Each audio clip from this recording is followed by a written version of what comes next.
बिस्मिल्लाहिर्रहमानिर्रहीम।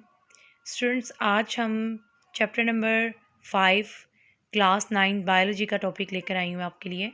और आज हम मियोसिस का इंट्रोडक्शन पढ़ेंगे और इसकी फिजिक्स के बारे में जानेंगे।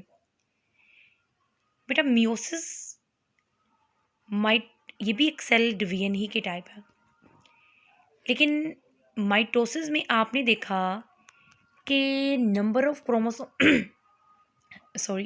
क्रोमोसोम जितने पेरेंट सेल में थे उतने ही डॉटर सेल में थे।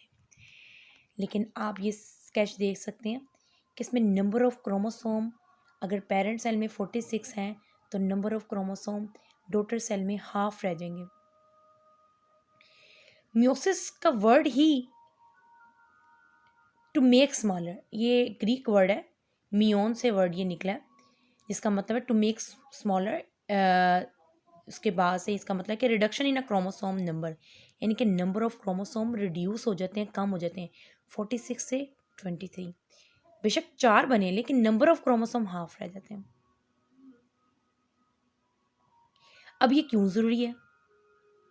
क्योंकि आपको मैंने बताया था कि जब जाइगोट बनता है तो 23 मदर से आते हैं, 23 क्रोमोसोम फादर से आते हैं, और एक जो सेल बनता है वो 46 क्रोमोसोम रखता है।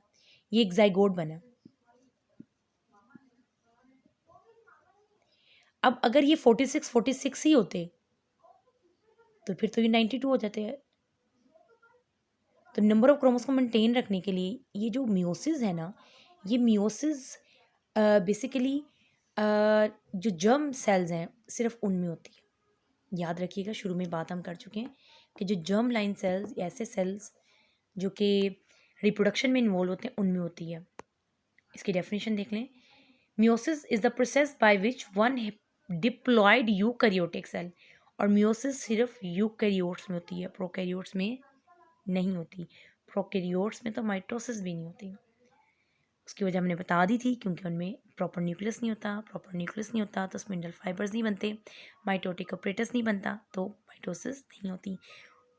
प्रोकैरियोट्स में माइटोसिस की तरह की एक सेल डिवीजन होती है, इसे हम बाइंड डिवीजन कहते हैं। अपने टॉपिक की तरफ आते हैं। Meiosis the process by which one diploid eukaryotic cell divides to generate 4 haploid daughter cell. बेटा, meiosis the process by which one diploid, ये डिप्लॉयड यूकैरियोटिक सेल है, यानी कि इसमें नंबर ऑफ क्रोमोसोम पेयर्स की फॉर्म में इनके 23 पेयर्स हैं और इनके 46 क्रोमोसोम हैं। इंटरफेज में डबल हुए, फिर हाफ हुए और मज़ीद हाफ हो गए, एंड फाइनली हाफ हो गए।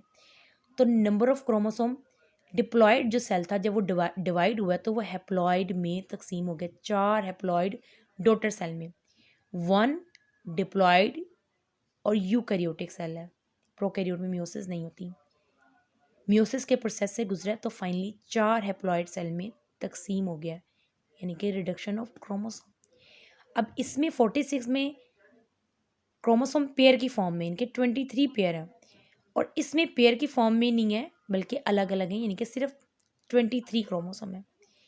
इसमें 23 पेयर्स हैं, यानी कि 46 क्रोमोसोम है, इसलिए ये डिप्लॉयड है। और इसमें क्रोमोसोम के पेयर की फॉर्म में नहीं है, हम इसको हैप्लॉयड कहते हैं। हैप्लॉयड सेल है। डेफिनेशन देख लें डिप्लॉयड और हैप्लॉयड सेल की।